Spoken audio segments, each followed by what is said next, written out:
magandang araw po sa inyo lahat. I'm again Linjoy Talag Cruz. Money is the root of all evil. Do you believe in that? Bata pa lang tayo, sinasabi na ng mga magulang natin tong mga lines na to. Hindi napupulot ang pera sa puno, ha? Or kaya, di bali nang wala tayong pera as long as wala tayong mga sakit. O kaya, mag-aral ka ng mabuti para makahanap ka ng magandang trabaho na parang kapag hindi ka nakapag-aral, hindi ka magkakaroon ng magandang trabaho. And then have you realized, pag may birthday celebrations, as a kid, sasabihin sa atin, okay, make a wish, blow the candle, but don't say it out aloud, otherwise hindi mangyayari. All this conditions us sa belief na makontento tayo kung ano lang yung meron tayo, na masama maghangad ng sobra, na kapag sinabi natin yung material things na gusto natin, then either it will be jinx or ma-judge tayo as materialistic. So all throughout our life, meron tayong poverty mindset. Na condition ng utak natin na ang pera mahirap makuha at hindi magandang maghangad na maging mayaman. It's a no-no. Nasa isip ng madami, kapag mayaman ka, then magiging masama ang ugali mo. Yung mga mayayaman, nang aapi ng mga mahihirap. Magiging sakim ka pag nagkapera ka. Kawawang pera. Alam mo, kawawa siya kasi nasisisi yung pera kahit wala naman siyang kasalanan. Money is just a tool. It's just an object. It won't change you. Rather, it will only amplify who you are. As I said before, kung madamot ka na dati kahit wala kang pera, then kapag nagkaroon ka ng pera, well, magiging mas madamot ka. Mas makakahanap ka ng reason para hindi mag-share ng blessings mo. Either sasabihin mo na, pinagpaguran ko lahat ng meron ako. Samantalang yung mga tao sa paligid ko, mga batugan sila. So they don't deserve my money. Or kaya, meron kang pinaglalaanan para sa pamilya mo. Alam mo yun, yung laging dahilan mo para hindi mag-share. Pero in fact, meron kang milyon-milyon sa bangko. At the same time, kung mapagbigay ka na, kahit nang wala kang pera, mas magiging mapagbigay ka pa lalo pag nagkaroon ka ng mas madaming pera. Kung ikaw yung tipo ng tao na nagpapakain sa iba, kahit ikaw mismo halos wala ka nang makain, or nagpapahiram ka ng pera sa mga tao sa paligid mo, kahit na, alam mo yon, sapat lang talaga yung pera mo, then for sure, pag nagkaroon ka ng mas madaming pera, mas madami kang taong pwedeng pakainin, pag-aralin, at mas madami kang taong pwedeng pag-sharean ng blessings mo. Kasi, as you can see, money will just amplify who you are already. It won't change you. It won't change your core. Look at Bill Gates and Melinda Gates. Yung yaman nila is ginamit nila para makatulong sa buong mundo.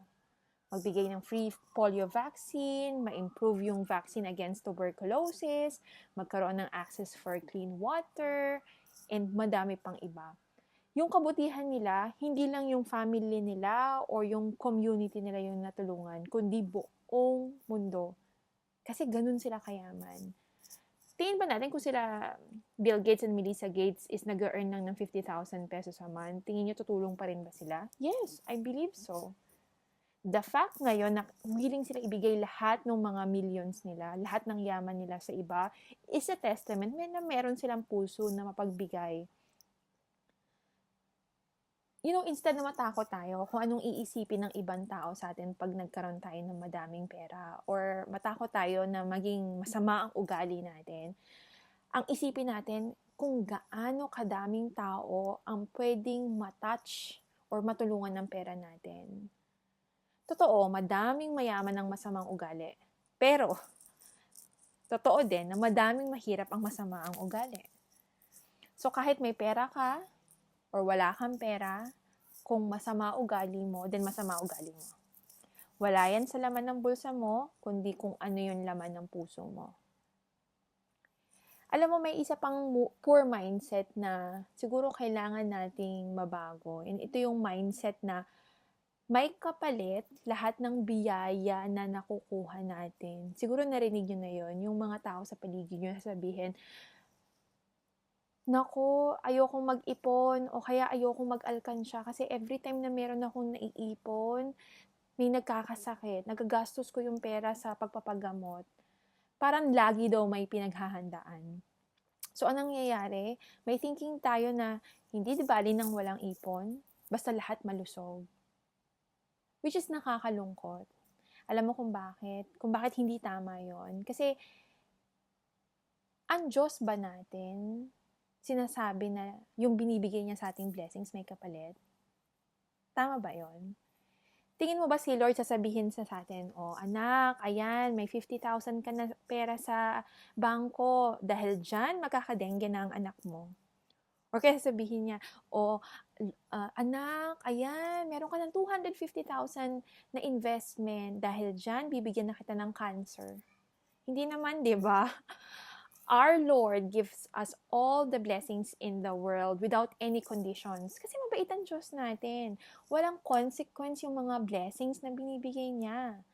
Di ba ang pangit pakinggan yung sinabi ko kanina? Parang, ganun ba si Lord?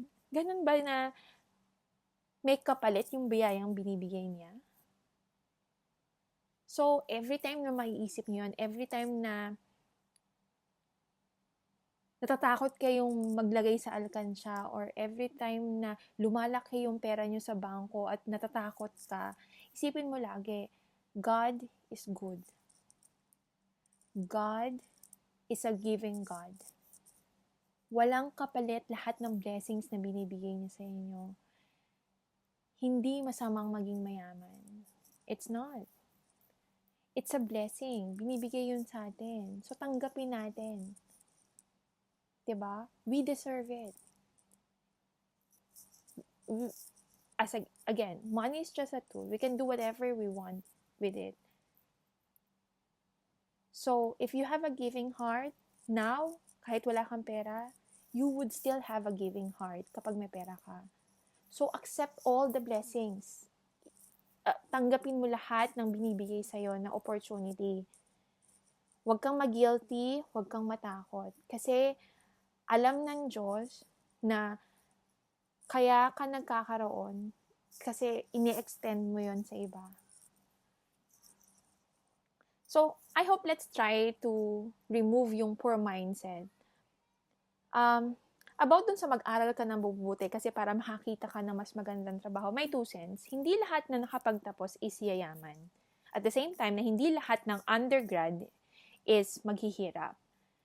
Pero, in a way, yung mga mahihirap kasi is always may tendency na isiping hindi sila yayaman. Alam mo yung mahirap ako, hanggang ganito lang talaga ako. Mayaman lang ang yayaman. And you know what? I'm sorry to tell you, tama ka. Alam mo kung bakit? Kasi pag inisip mo na wala kang mararating dahil mahirap ka, yun ang mangyayari sa'yo. Sorry, but that's true. Yun ang nilagay mo sa mindset mo, yun ang mangyayari. Sigurado na wala kang makikitang either magandang work or laking mababa yung sweldo na trabahong makukuha mo or lahat ng diskarte na ginagawa mo is mali. Kasi yun na yung mindset mo eh. Pero what if isipin mo na yes, wala akong pera, pero ngayon wala akong pera, pero dahil sa madiskarte ako, masipag ako, makakuha ako ng magandang trabaho. Tataas ang sweldo ko at gaganda ng buhay ng pamilya ko. And every time na may problema na dadating, i-reinstate mo lang yung belief mo that everything will turn out fine. Everything will turn out fine. Just continue believing. Keep the faith. Usually, ang mga may pera kasi yung mga mayayaman, lagi thinking nila, pera lang yan. So, sa kanila, pera is just a tool. Madaling kitain. Sa kanila, madaling magkaroon ng pera. Kaya anong nangyayari? Mas lalo silang yumayaman. Sa totoo lang, hindi nila fault na mayaman sila. Unless, of course, if they're getting it from, illegal sources. Pero, hindi mo masisisi yung mga mayaman na nakukuha nila from legit sources kasi kung lalo silang yumayaman. Sometimes nasa isip kasi natin na kaya sila mayaman dahil maswerte lang sila. No. Kasi kaya sila mayaman, naniniwala sila na mayaman sila, na madaling magkaroon ng pera. Isipin mo kung lahat ng mga tao may mabuting loob, yung gustong makatulong sa iba, kung lahat ng mga taong na yon gugustuhin nilang maging mayaman, can you imagine kung gaano kadaming taong pwede nilang matulungan? Let's try to remove yung money mindset natin na masama ang pera.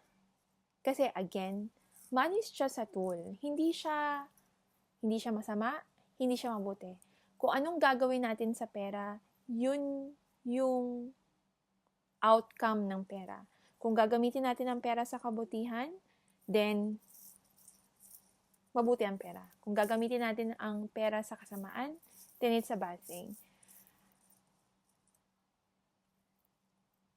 Ako, I believe, kung lahat ng tao maniniwala na madaling makakuha ng pera, na ang pera nandyan lang siya sa tabi-tabi.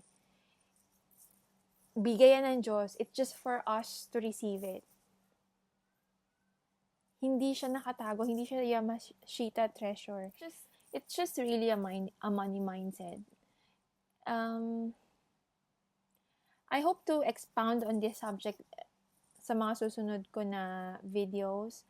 And I'm really passionate about this. I believe that if we can remove our poor money mindset and replace it with positivity, that money is just a tool,